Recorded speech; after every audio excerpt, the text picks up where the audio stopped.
यदमुत्तमम् पवित्रं यदमुत्तमम् प्रत्यक्षावगमं धर्म्यं सुसुखं कर्तुम् अव्ययम् सुसुखं कर्तुमव्ययम् राजविद्या राजगुह्यम् पवित्रम् इदमुत्तमम् प्रत्यक्षावगमं धर्म्यं सुसुखं कर्तुम् अव्ययम् सुसुखं कर्तुमव्ययम् राजविद्या राजगुह्यम् पवित्रम् इदमुत्तमम् प्रत्यक्षावगमं धर्म्यं सुसुखं कर्तुम् अव्ययम् सुसुखं कर्तुमव्ययम् राजविद्या विद्याओं का राजा राजगुह्यम् गोपनीय ज्ञान का राजा पवित्रम शुद्धतम इदम उत्तमम दिव्य प्रत्यक्ष अनुभव से अवगमम समझा गया धर्म्यम धर्म सुसुखम अत्यंत सुखी कर्तुम संपन्न करने में अव्ययम अविनाशी। यह ज्ञान सब विद्याओं का राजा है। समस्त रहस्यों में सर्वाधिक गोपनीय है शुद्ध है चूंकि यह आत्मा की प्रत्यक्ष अनुभूति कराने वाला है अतः धर्म का सिद्धांत है विनाशी है और अत्यंत सुखपूर्वक संपन्न किया जाता है। तात्पर्य भगवद गीता का यह अध्याय विद्याओं का राजा राजविद्या कहलाता है क्योंकि यह पूर्ववर्ती व्याख्या समस्त सिद्धांतों एवं दर्शनों का सार है। भारत के प्रमुख दार्शनिक गौतम कुमार कपिल याज्ञवल्क्य शांडिल्य तथा वैश्वानर है। सबसे अंत में व्यासदेव आते हैं जो वेदांत सूत्र के लेखक है। अतः दर्शन या दिव्य विज्ञान के क्षेत्र में किसी प्रकार का अनुभव नहीं है। भगवान कहते हैं कि यह 9वां अध्याय ऐसे समस्त ज्ञान का राजा है। ये वेदाध्ययन से प्राप्त ज्ञान एवं विभिन्न दर्शनों का सार है। यह गुह्यतम है क्योंकि गुह्य या दिव्य ज्ञान में आत्मा तथा शरीर के अंतर को जाना जाता है। समस्त गुह्य ज्ञान के इस राजा राजविद्या की पराकाष्ठा है भक्ति योग। ओम ज्ञान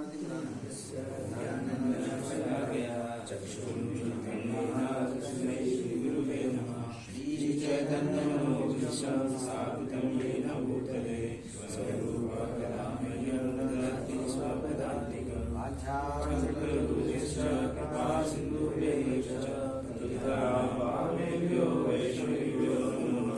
जय श्री कृष्ण चैतन्य प्रभु नित्यानंद श्री अद्वैत गदाधर श्रीवासादि गौर भक्तवृंद।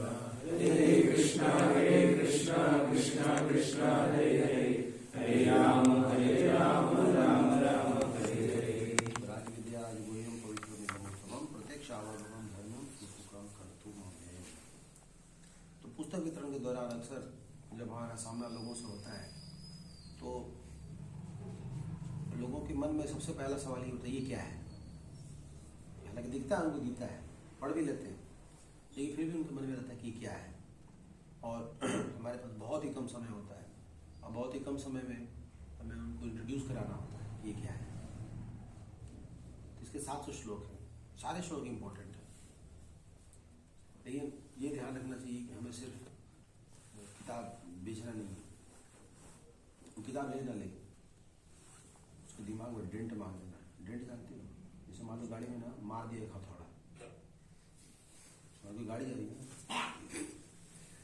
छोड़ दो उसको, वो गाड़ी कहीं भी जाएगा ना तो पूरी गाड़ी में और कहीं ध्यान पड़े ना पड़े, जो गड्ढा है ना वहाँ ध्यान जरूर जाएगा। गाड़ी में डेंट पे ध्यान करें पड़ेगा, स्पिरिचुअल डेंट। तो उसको एक ऐसा चोट देना है या एक ऐसा मैसेज देना है या एक ऐसा स्पार्क देना है ना कि वो सोचने में मजबूर हो जाए, कुछ सोचे यार बात तो वैसे सही कह रहा था, फिर भूलेगा लेकिन यार वो बोला तो ठीक ही था। होता ना कभी कभी किसी की बातें रह जाती है। जिससे कई लोग कहते हैं प्रोजेक्ट दिमाग खराब हो गया, ऐसा हो गया वैसा हो गया ऐसा हो गया वैसा हो गया। तो एक बार एक भक्त था, तो अपने घर पे गया हुआ था उसके जो पिताजी हैं वो भक्त नहीं है और रिटायर हो पड़े, कुछ काम धाम है नहीं, रिटायर जो हो जाते हैं, पहले काम रहता तो काम करते हैं, फ्री हो गए तो करें क्या, तो यहाँ वहाँ टाइम पास करते थे। तो एक दिन भक्ति सुबह उठा 4 बजे भोर में, देखा इसके पिताजी नेटफ्लिक्स देख रहे हैं, 4 बजे भोर में बैठे मोबाइल देख रहे हैं, तो जाके कहता है अब यही सब नेगेटिव जाता है तो पूरे दिन आपका नेगेटिव निकलता रहता है, कम से कम सुबह में तो पॉजिटिव डालिए कुछ। उनके पिताजी के दिमाग में ये बात बैठ गई, नेगेटिव जाता है नेगेटिव निकलता है, पॉजिटिव जाएगा पॉजिटिव निकलेगा। अब जब भी कुछ गड़बड़ करते हैं ना, नेगेटिव लग रहा है गया था तभी नेगेटिव निकलेगा, समझ रहे आप। ये जो कहते हैं स्ट्राइक करना, तो कब किसको कौन सी बात स्ट्राइक कर जाए ना हमें नहीं पता, इसलिए हमें स्ट्राइक पे चलना चाहिए, स्ट्राइक पे खेलना चाहिए, कुछ ऐसा बोलना चाहिए जो ये दूसरे शब्द में इसको पंच लाइन भी कहते हैं, इससे पंच लाइन होता है, पंच लाइन का बहुत फर्क पड़ता है। तो जब हम किसी के पास जाते हैं और बहुत कम समय होता है तो ऐसे में हम क्या करें, कौन सा श्लोक, ये श्लोक सबसे बेस्ट है, क्योंकि जब हम किसी को दे रहे हैं तो वो ले ना ले, उसके ऊपर एक पॉजिटिव इंप्रेशन जो है निकल करके आना चाहिए, एक ऐसा इंप्रेशन आना चाहिए जो इंप्रेशन उसको सोचने में मजबूर कर दे, दैट इज कॉल्ड अगेन और पॉजिटिव इंप्रेशन और पंच, क्योंकि वो सोचने में मजबूर है आखिर ऐसा क्या है। तो इस श्लोक को दिखाइए आप, 9वें अध्याय का दूसरा श्लोक। तो बताइए पूरी भगवद गीता में 18 अध्याय, सारे श्लोक इंपॉर्टेंट हैं, लेकिन भगवान बीच में भक्ति योग को रखते हैं। शुरू के जो 6 योग हैं, 6 अध्याय जो है वो कैसे कर्म करना वो बताया गया, और लास्ट के जो 6 अध्याय हैं ज्ञान योग है, लेकिन बीच के जो है 6 अध्याय वो भक्ति योग। भक्ति योग इंक्लूड्स ऑल दी योगास, जैसे कृष्णा मीन्स ऑल अट्रैक्टिव, सारे रंग मिला दो तो काला बनता है, उसी तरह सारा संसार की चीजें मिला दो तो कृष्ण, दैट्स ऑल अट्रैक्टिव। उसी तरह भक्ति योग है, it includes all the yoga, ज्ञान योग, कर्म योग, ध्यान योग, अष्टांग योग, जो भी योग होते हैं, कर्म योग, सब के सब जो है भक्ति योग में आते हैं। और उस 6 अध्यायों में भक्ति योग के जो बीच के 6 अध्याय, उसमें से बीच का अध्याय जो है चैप्टर 9 है, और उसका सबसे इंपॉर्टेंट श्लोक ये 9.2 है। इसे इस अध्याय का नाम ही है मोस्ट कॉन्फिडेंशियल नॉलेज, परम गुह्य ज्ञान, मोस्ट कॉन्फिडेंट। इस श्लोक को तो अब इस तरह से थोड़ा माहौल बनाएंगे तो बोले अच्छा ये श्लोक कितने इंपॉर्टेंट है, क्या है श्लोक में, तो श्लोक भी वैसा होना चाहिए। कई बार होता है नाम बड़े दर्शन छोटे, अब इतना पूरा माहौल बना दिया, जब श्लोक को दिखाने तो कोई बड़ी बात हम दिखी नहीं, तो ये श्लोक भी इंपॉर्टेंट होना चाहिए। तो फिर इस श्लोक के बारे में उनको बता सकते हैं, उनको सुना सकते हैं, उनको दिखा सकते हैं। तो बताइए आप, राज विद्या राजगुह्यम पवित्रमिदम उत्तमम प्रत्यक्ष अवगमम धर्मम सुसुखम कर्तुमव्यम। हमने जो भी पढ़ा है वो सभी विद्याओं का राजा नहीं है, अगर राजा होता तो उसका प्रभाव सब पे पड़ता। जैसे आप अकाउंट्स के स्टूडेंट हैं तो सिर्फ आपको मुबारक है, मुझे कोई लेना नहीं, हम तो बस खाली हिसाब किताब जानते हैं, कितनी सैलरी आई, कितना टैक्स कटेगा, कितना नेट हाथ में जाएगा, बस उससे ज़्यादा अकाउंट्स को मतलब ही नहीं। और मतलब है तुम किसी सीईओ हायर कर लेंगे या किसी से मदद ले लेंगे, उससे ज़्यादा जानने की जरूरत। तो आपका नॉलेज आप तक सीमित है, मेरा नॉलेज मेरे तक सीमित है, लोगों का नॉलेज लोगों तक सीमित है, पर ये नॉलेज सबका नॉलेज है। ये ऐसा ज्ञान है जिसे हर किसी को जरूरत है। कोई ऐसा नहीं कह सकता कि मुझे इस ज्ञान की जरूरत नहीं है या फिर मेरे लायक नहीं है, आप लोग पढ़िए, ऐसा नहीं। हर किसी पे इक्वली एप्लीकेबल है। तो हम जो पढ़ रहे हैं दिन रात, स्कूल कॉलेज में गए, ऑफिस में गए, जब हमने पढ़ाई लिखाई की, उस ज्ञान से हम असंतुष्ट रहे, तभी तो आज पढ़ रहे हैं फिर से। जैसे आप खाना खा लोगे, पेट भर जाएगा तो और खाओगे क्या, क्योंकि पेट तो भर चुका था, क्यों खाएंगे। उसी तरह आत्मा का एक फैक्टर है सच्चित और आनंद। चित्त का मतलब होता है ज्ञान, ज्ञान देना। आदमी कब तक ज्ञान देता है, जब तक वो संतुष्ट न हो जाए। जैसे आपने 10th पढ़ा तो पर्याप्त नहीं था, तभी तो 12th पढ़ना पड़ा, और 12th पर ग्रेजुएशन करना पड़ा क्योंकि 12th भी पर्याप्त नहीं था, और उसके बाद मास्टर्स करना पड़ रहा है क्योंकि शायद ग्रेजुएशन भी पर्याप्त नहीं था, और उसका नौकरी करनी पड़ रही क्योंकि शायद वहाँ तक भी मामला पूरा डन नहीं था, और अभी भी पढ़ ही रहे हैं, अभी भी दे रहे हैं। यानी कि जो किए थे वो पूर्ण संतुष्टि आपको नहीं दिया।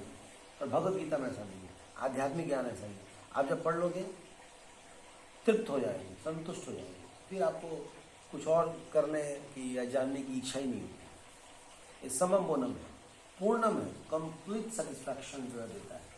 तो जब तक इसको नहीं पढ़ेंगे तब तक हम संतुष्ट नहीं होंगे। इसलिए सभी विद्याओं का ये राजा है। और ये राजगुह्यम भी है।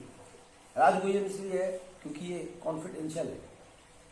बहुत सारी ऐसी बातें हैं इसमें जो ओपन है लेकिन सीक्रेट भी है। इससे सबसे महत्वपूर्ण बात इसमें आत्मा के बारे में बताई गई कि 99% हमारी सफलता इस बात पर निर्भर करती है कि हम अपने शरीर को अपने आप को शरीर मानते हैं या आत्मा मानते हैं। जैसे हम अपने आप को आत्मा मानेंगे हमारी सारी प्रॉब्लम सॉल्व। अब ये बहुत ही कॉन्फिडेंशियल नॉलेज है, ओपन है लेकिन फिर भी सीक्रेट है। मैंने जानते सब लोग हैं पर मानता कोई नहीं। अगर मानना कोई शुरू कर दे तो तुरंत इसका हमारे जीवन पे असर पड़ेगा। तो इसलिए मोस्ट कॉन्फिडेंशियल और भी बहुत सारी कॉन्फिडेंशियल छुपी हुई बातें दी हुई है। जैसे मन एक बहुत भारी समस्या है हम सबकी, मन को कंट्रोल करना। तो भगवान से बताते हैं कि अभ्यास कौन्तेय वैराग्य च उच्यते। अभ्यास और वैराग्य ये दो माध्यम ऐसे हैं जिससे अपने मन को कंट्रोल कर सकते हैं। सोचिए इतनी बड़ी गति। अब मन को कंट्रोल करना बाहर कहीं भी नहीं है। अब दवा खा के भी ना मन की बीमारियों को ठीक नहीं कर सकते, माइंड के प्रॉब्लम सॉल्व नहीं होता। जिनको एपिलेप्सी होता है ना वो जिंदगी भर दवाई खाते हैं, टेग्रेटॉल, कभी पता नहीं कौन कौन दवाई होती, एपिलेक्स खाते हैं, जिंदगी भर खाते रहेंगे, ठीक नहीं होता। वो सप्रेस करेगा, दबा के रखेगा, और जिस दिन छोड़ दिए उस दिन फिर 3 साल। तो माइंड का, माथा का कोई दवाई है ही नहीं, कोई उसका उपाय नहीं। पर यहाँ भगवान उपाय दे रहे। 2 काम करो, अभ्यास और वैराग्य। अभ्यास आध्यात्मिक चीजों का, जैसे हम डेली मॉर्निंग प्रोग्राम करते हैं, बार बार करेंगे, माइंड कंट्रोल हो जाएगा। अब बीच में छोड़ दोगे, घर चले जाओगे, गांव चले जाओगे, देश चले जाओगे, दोस्त की शादी में जाओगे, फिर बोले माइंड कंट्रोल नहीं होता, तो कैसे खाक होगा, खा के सोओगे, मंगल आरती में नहीं आओगे, फिर बोले कि मन भी बड़ा विचलित है क्योंकि अब आपका अभ्यास प्रॉपर नहीं। दूसरा वैराग्य, उन चीजों से वैराग्य जिनकी कोई आवश्यकता नहीं। तो वैराग्य में 2 चीजें बड़ी महत्वपूर्ण है, एक धन और दूसरा स्त्री। इन दोनों चीजों का वैराग्य बहुत जरूरी है। ये दोनों बहुत ही ज्यादा विचलित करने वाले होते हैं। लोग कहते हैं ना धर्म जन्म ना सुंदरी। तो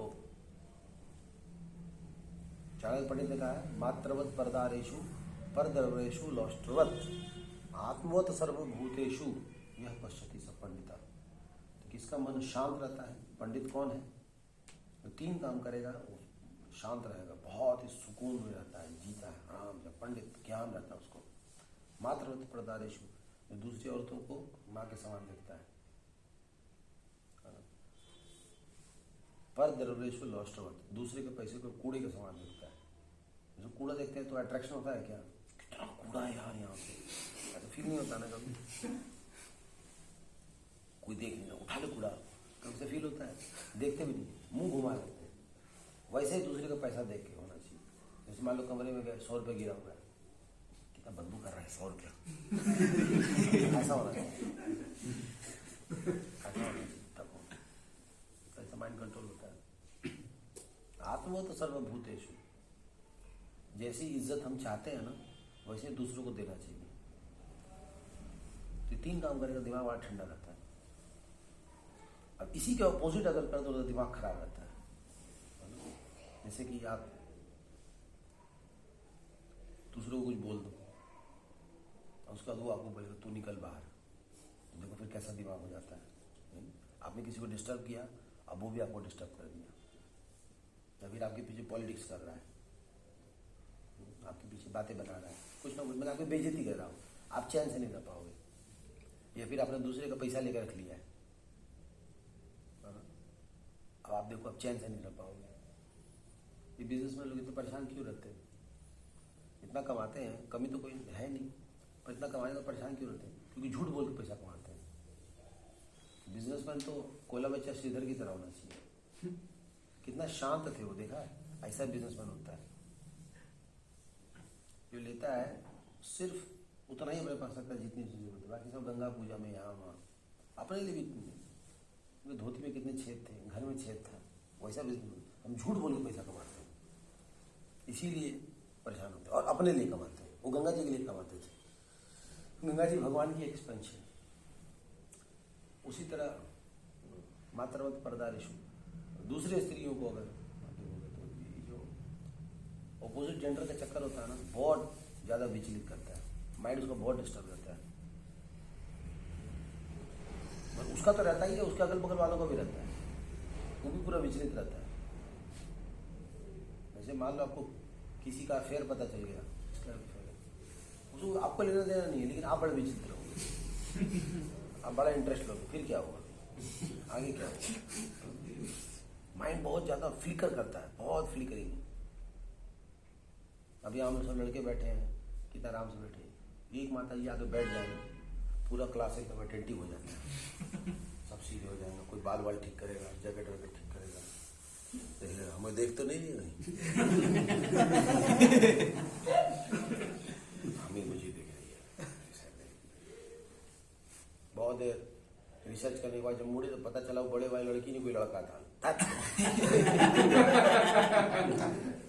पता नहीं कोई, मेरे को बता रहा था, राजस्थान को लेक्चर बता रहे थे कि कोई बैठा हुआ था अपने बस में, कोई माता जी है, वो नींद आते आते ना उसके कंधे पे सर रख दी, और उस बेचारे को उतरना था, सोचो उसको घिटोर नहीं उतरना, तो चूंकि सर रखी है ना, तो सुल्तान उधर निकल गया, अर्जनगढ़ तक निकल गया, ये दिक्कत ना हो।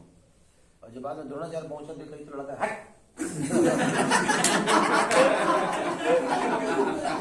दिमाग हटी, दूसरा मेट्रो पकड़ के वापस आया। तो बहुत ज्यादा विचलित, कितना कॉन्शियस होता है व्यक्ति। ये तीन चीजें बहुत डेंजरस है, इसलिए चाणक्य पंडित कहते हैं मातृवत परदारेशु, दूसरे की अमानत, दूसरे की स्त्री और दूसरे की इज्जत, मतलब इज्जत जैसा हम चाहते वैसा करें। तो ये गुप्त बातें थी, ये मन को कंट्रोल करने की, बहुत ही कॉन्फिडेंस। बाहर ये सब चीजें नहीं पता चलेगा, कहीं भी पढ़ लो आप, नहीं पता चलेगा। फिर राज विद्या राजगुह्यम पवित्रम, ये मोस्ट पवित्र चीज है। पवित्र कैसे है?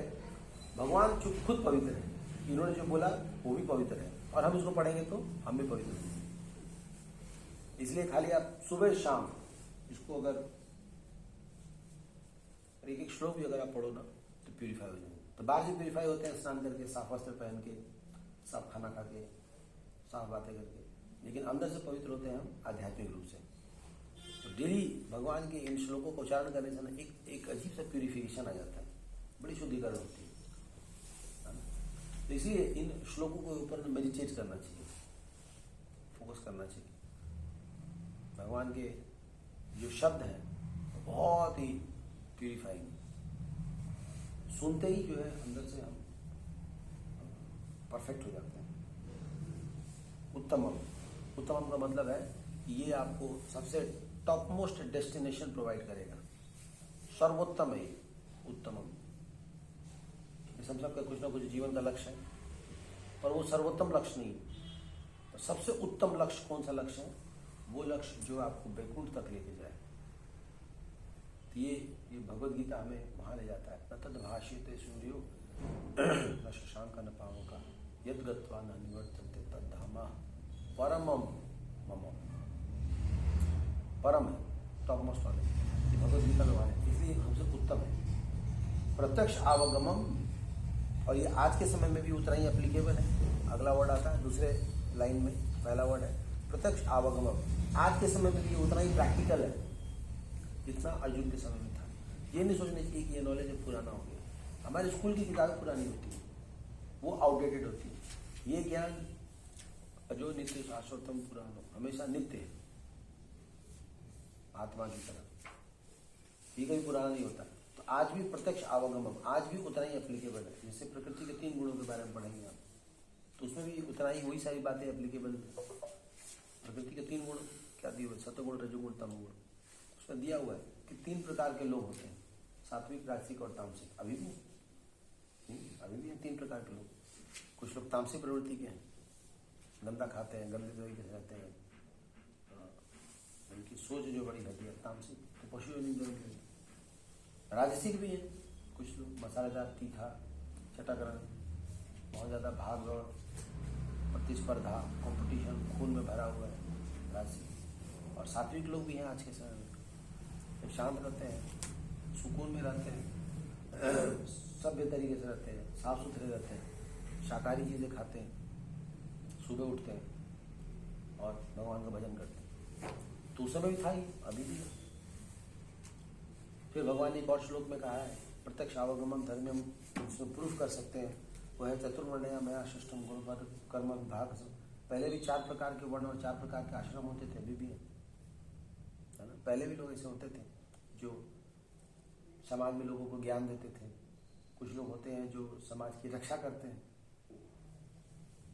अपने मैनेजमेंट स्किल से। कुछ लोग होते हैं जो लोग धन अर्जन करते हैं, कहीं भी जाएंगे बिजनेस कमाने का उसका दिमाग चलता है। और कुछ लोग जो कुछ नहीं करना चाहते, बस सैलरी मिल जाए, करना क्या है काम बता दो। जैसे आजकल के लोगों को प्रोजेक्ट से कोई मतलब नहीं होता है। हम बस प्रोजेक्ट के एक पार्ट होते हैं कि कहाँ से शुरू हुआ, कहाँ जाएगा, इसका पर्पस क्या है, उसको कोई मतलब नहीं है। हमारे को बस 8 घंटा काम करना है, क्या करना है बता दो। ये शूद्र का काम है। इसलिए बताया कलो शूद्र संभव। कलयुग में जो है सब शूद्र के समान है। उनको लोगों को किसी को कोई मतलब नहीं है। पर गुजरात वाली साइड में जाओ, उधर लोग नौकरी नहीं करते। गुजरात की तरफ जाओगे ना, उधर के लोग नौकरी नहीं करते। कहीं भी अपना धंधा बनाएंगे, उनको बात समझ आती है। और कुछ लोगों को नहीं, ये धंधा उनका समझ में नहीं आता। अरे भाई मुझे बस बता दो करना क्या है, डन। तो ये आज भी ऐसे लोग हैं, और अमेरिका में भी है, यूरोप में भी है। ऐसा नहीं कि ब्राह्मण क्षत्रिय वैसे शूद्र सिर्फ इंडिया में, अमेरिका में भी। वहाँ भी जाओगे तो कुछ ब्राह्मणिकल लोग हैं, मतलब कि कुछ लोग ऐसे होंगे जो पढ़ाना पसंद करते हैं, कुछ लोग ऐसे होंगे जो शासन करना पसंद करते हैं, कुछ लोग ऐसे होंगे जो बिजनेस क्लास होंगे, उनको खाली पैसा कमाने से मतलब है, उनको अच्छा लगता है। कोई अगर क्षत्रिय वर्ग का लोग आएगा उनको कुछ पैसा दे देंगे, लो भाई टैक्स लो, जाओ हमारा वक्त खराब करो। पढ़ाने की बात होगी तो 2 टीचर रख लेगा अपने घर में, खुद नहीं पढ़ाएगा। तो ये प्रैक्टिकल एप्लीकेशन आज भी प्रत्यक्ष अवगमन। भगवान कर्म करने की बात करते हैं, कौन सा कर्म करके शांत रहोगे। भगवान कहते हैं अकर्म करो, ये भी आज भी एप्लीकेबल है। तो ऐसे बहुत सारे श्लोक हैं जिससे हम क्लियर कट ये आइडेंटिफाई कर सकते हैं कि भगवद गीता पहले भी जितना उपयोगी था आज भी उतना ही उपयोगी है। महात्मा गांधी कहते थे, अभी कुछ साल पहले की बात है, कि मैं जब भी कभी जीवन में अशांत होता हूँ तो मैं भगवद गीता पढ़ता हूँ, मेरा मन शांत हो जाता है। स्वामी विवेकानंद कहते हैं, मोदी जी भी कहते हैं, कोई भी समझदार व्यक्ति जिसको ज्ञान है धार्मिक है, वो बोलता है गीता पढ़ने से जीवन में शांति आती है। ये फायदा भगवद गीता पढ़ने का आज भी। प्रत्यक्ष अवगमन धर्म्यम, ये हमें धर्म सिखाता है। धर्म सिखाने का मतलब क्या है, हर चीज का एक धर्म होता है, हर जीवात्मा का एक धर्म होता है। तो हम मनुष्यों का धर्म क्या है, भगवान की सेवा करना। जैसे चिड़ी का धर्म मीठा है, नीची का धर्म तीखा है, पानी का धर्म त्याग बुझाना है। फिर हमारा धर्म क्या है, भगवान की सेवा करना। तो सेवा करने से क्या होगा, भगवान से अटैच हो जाएंगे, यहाँ से मुक्त हो जाएंगे। श्लोक संख्या 1865 में लिखा हुआ है, मन मना भव मद भक्तो मध्या जीवा नमस्ते। तो भगवान कहते हैं कि कौन मेरे धाम जाएगा, कौन मुक्त हो पाएगा, कौन यहाँ से फ्री हो जाएगा। भगवान कहते हैं जो सदैव मेरा चिंतन करता है, मन मना भव, हमेशा जो मेरे में अपना मन लगाता है। और हमेशा हमारा क्या मन लगता है भगवान में, नहीं। तो भगवान क्या कहते हैं, मन मना भव मद भक्तो। अगर हमेशा तुम्हारा मन नहीं लगता मेरे में, तो मेरे क्या बन जाओ, भक्त बन जाओ। भक्त बनो, यानी कि जो भी कुछ करते हो मेरे लिए करो, जो भी सेवा करते हो, यही होता है भक्त। भक्त का मतलब जो सेवा करे वही भक्त है। तो मेरी सेवा करो। तब बोलोगे नहीं जी हम तो हमेशा सेवा नहीं कर सकते। तो भगवान क्या कहते हैं, मन बना भक्त तो मध्यागी। तुम क्या कह रहे, मेरी पूजा करो, फिर पूजा ही कर लो। अब पूजा, चलो पूरी तरह सेवा नहीं कर सकते, सुबह शाम पूजा तो कर सकते हो, तो वही करो। सुबह शाम आओ, प्रोग्राम में आओ, सुन लो, गा लो, चले जाओ, फिर जो मर्जी सो करो। ये करिए, मेरे पास आ जाओ। फिर लास्ट में सबसे ज्यादा कंसेशन देते हैं, मध्या जीवाम नमस्ते। पूजा भी नहीं कर सकते तो कम से कम नमस्कार करो, मुझे प्रणाम करो। प्रणाम भी करोगे ना तो भी मेरे प्रिय बनोगे। तो हम लोग के साथ भी ऐसे ही होता है। हम लोग शुरू में जब आते थे यहाँ पे तो क्या करते थे, खाली प्रणाम ही तो करते थे और कुछ तो करते नहीं थे। एक चीज जरूर करते थे, वो क्या है, प्रणाम। देखा देखी सब प्रणाम कर रहे हैं, हम भी प्रणाम करें। और डे 1 से स्टार्ट है, उसमें कोई दिक्कत तो नहीं है। फिर थोड़े पुराने होते हैं तो डीटी वर्शिप करना शुरू कर देते हैं, तुलसी वर्शिप करते हैं, डीटी वर्शिप करते हैं। और पुराने होते हैं बेस में रहने लगते हैं और अब भगवान की सेवा करते हैं। और ये लोग जब एडवांस वर्जन बनेंगे तो हमेशा भगवान की चिंतन करेंगे।